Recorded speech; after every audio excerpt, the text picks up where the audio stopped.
Halo Indonesia. Ini nggak tahu konten apa ini. Kok gelap-gelap bawahnya, belakangnya. Ya gue sengaja aja biar keren gitu. Nah tentu ya ini saya ingin berbagi styling ya, berbagi cerita, storytelling kira-kira. Nggak tahu gue lagi demen banget storytelling deh. Tiap malam, tiap hari, ya cari ide gitu. Gimana cara supaya bisa ngomong secara gue ngomong aja belibetan, bilang huruf F aja huruf P aja menjadi F, fitnah. Vespa. Nah, semangat dari itu saya banyak belajar tentang storytelling, bagaimana cara menulis storytelling, cara menceritakan, cara ngomong, cara menulis, mencari ide storytelling gitu ya. Gue lagi semangat itu. Nah, nggak tahu ini yang semoga aja bermanfaat deh bagi kamu. Nah, malam ini saya ingin bercerita tentang, mungkin saya menceritakan diri sendiri ya.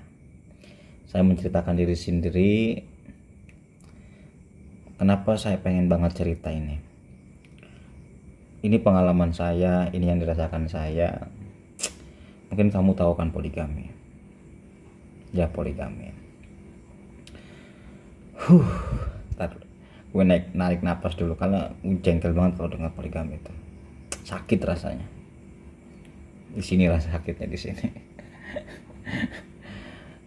Iya, nggak tahu ya kenapa ya. Kadang-kadang saya merasa terzolimi gitu loh dengan poligami. Saya adalah korban poligami.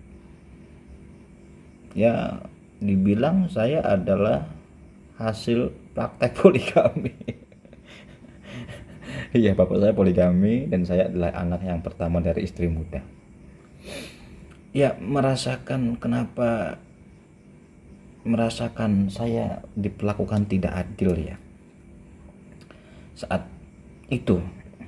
Mungkin saat anak-anak ya nggak peduli apa poligami, bahkan nggak ngerti ya. Ya yang taunya kok bapak punya ibu, ada ibu lagi kok selain ibu gua gitu. Dan dulu saya memanggil ibu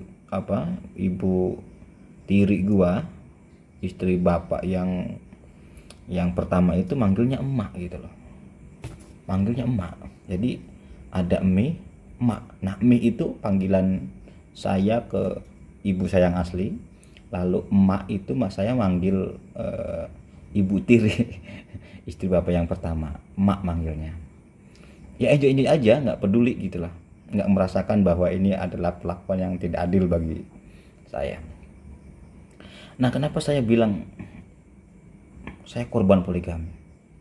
Saya merasakan ini sejak saya keluar sekolah SMA. Bahkan sejak saya keluar SD, lalu saya pesantren ya di luar daerah, di luar tempat, jauh dari tempat lahir, dari Subang menuju Cirebon. Ya, selama ini berapa tahun gue itu ya, 6 tahun 7 tahun kali ya, 7 tahun di pesantren gue nggak pernah ditengokin sama keluarga gue. Ya gue sadar ibu gue yang asli orangnya buta huruf. Mobil ketika perjalanan naik mobil dia mabokan. Nah, gue banyak kakak bro, ada 5 kakak yang satu ayah beda ibu. Dan itu menjadi orang ngerti, orang paham, tapi merasakan gue di situ kok nggak ada yang peduli dengan gue gitu. Nggak ada yang peduli saya di pesantren ngapain, makan atau enggak gitu, SPP bayar enggak, itu nggak peduli. Mungkin kalau gue orangnya badung gitu ya bisa dimanfaatin, tapi untung gue orangnya soleh ya. Gue orangnya soleh gitu ya, bisa menempatkan soleh kata sendiri. Nah, saat itu lulus SMA, saya merasa loh kok saya itu banyak saudara, banyak kakak-kakak, kok nggak ada peduli ya, kenapa ya, bilang begitu. Nah, saya belum mengerti itu apa itu korban dari poligami, apa itu bentuk ketidakadilan dari poligami. Ya, setahunya ya bapak adalah punya istri dua, punya punya istri dua, anak dari istri pertama sekian, lalu anak istri dari istri yang kedua sekian, termasuk saya adalah anak istri yang kedua yang muda gitu. Nah, hubungan saya dan kakak-kakak yang beda ibu ya selayaknya kakak, cuman saya tidak apa ya, saya membahasakannya begini, ya berbeda dengan kakak-kakak yang lain gitu ya, secara emosional. Ya mungkin nggak ketemu ya kali ya, nggak sering ketemu ya. Nah, ya itu yang saya rasakan ketika saya lulus SMA. Saya di pesantren selama 7 tahun. Kakak-kakak saya tidak ada yang pernah nengok saya, lihat saya, apalagi ngasih uang gitu. Nah, ketika saya kuliah di ISIP ya, di Cirebon, di Fahmina Institute, salah satu perguruan tinggi yang didirikan oleh LSM yang concern pada isu-isu kesetaraan, keadilan, gender, lalu pluralisme dan toleransi. Nah, disitulah gue menemukan jawabannya. Oh, gue itu korban gitu. Saya tuh korban poligami. Kenapa dulu kakak saya selama saya 7 tahun pesantren tidak pernah ditengok? Ya karena apa ya? Mungkin menganggapnya saya bukan dari bagian dari adiknya meskipun satu ayah. Nah, yang dirasakan saat itu ya gue remaja, gue jengkel gitu ya. Bahkan saya sempat ngadu rasa sama ibu saat itu, meluapkan emosi saya saat itu, meluapkan kekecewaan saya saat itu. Sampai ya ibuku nangis, saya juga nangis. Ini yang saya rasakan saat itu. Nah, saat ini saya sangat tegas, poligami itu haram. Ya, dampaknya saya terzolimi, dampaknya saya yang menjadi korban.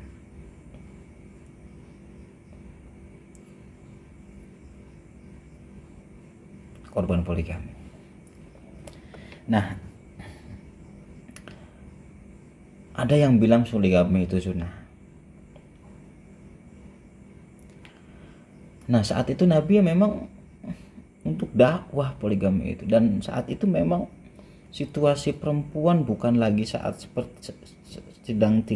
seperti ini gitu loh. Saat itu perempuan menjadi barang yang aib, kira-kira begitu. Bahkan saat itu ketika lahir bayi perempuan langsung dikubur secara hidup-hidup. Lalu perempuan yang masih hidup dianggap barang. Lalu perempuan yang masih menjadi alat tukar, menjadi barang komoditas saat itu. Nah, saat ini perempuan sudah bebas berekspresi. Lalu perempuan mempunyai hak sebagai manusia. Perempuan mempunyai hak-haknya sendiri. Nah, saat ini saya kira kalau bilang poligami sunnah, saya kira ya tidak relevan gitu. Kenapa tidak relevan? Ya bukan konteksnya, dan saat itu juga Nabi poligami bukan sama yang lebih cantik loh. Bukan sama yang lebih muda gitu loh. Nah, saat ini realitasnya orang yang berpoligami itu ya lebih muda dari istrinya, lebih cantik daripada istrinya. Jadi memang bukan kepentingan apa yang dilakukan Nabi. Saat ini kepentingan poligami apa? Nafsu, seks. Gitu kan? Coba lu pikirkan, mana ada perempuan laki-laki yang poligami karena dakwah? Mana ada coba? Kalau bukan hanya kepentingan untuk seks nafsu para laki. Ya gue laki-laki, tapi ya gimana ya gitu. Nah, nggak tahu, saya kalau ada orang yang poligami itu kasihan, dia kok nggak merasa kasihan kepada keturunan gitu ya, nggak pada keturunan nantinya gitu ya, kok dia malah mementingkan nafsu sesaat saja, mementingkan sesaat saja. Nah, saya kira itu konteks, menurut saya konteks haramnya poligami saat itu. Bukan saat itu, sekarang. Dan iya, banyak ya madorotnya poligami itu ya, termasuk saya yang menjadi korban poligami, yang terdolimi poligami. Kira-kira begitu bro. Semoga cerita gua manfaat, menjadi pertimbangan. Kalau kamu setuju dengan poligami lalu ingin poligami, coba pertimbangkan nanti ke depan anak-anak kamu akan seperti apa, bagaimana perasaan anak-anakmu. Saya kira harus banyak pertimbangan soal itu. Dan juga kenapa sih perempuan tuh menjadi barang komoditas seks saja? Bukannya perempuan itu adalah manusia yang sama dengan kamu, haknya. Kenapa sih? Nah, oke. Itu sekilas saja ya cerita-cerita saya, keresahan saya yang saya harus utarakan ke ini dan menjadi konten storytelling gua, menjadi konten storytelling saya. Dan ini saya lagi belajar itu, dan semoga belajarnya saya bisa manfaat bagi kalian semua. Oke, terima kasih, sampai ketemu di storytelling yang berikutnya. Dah.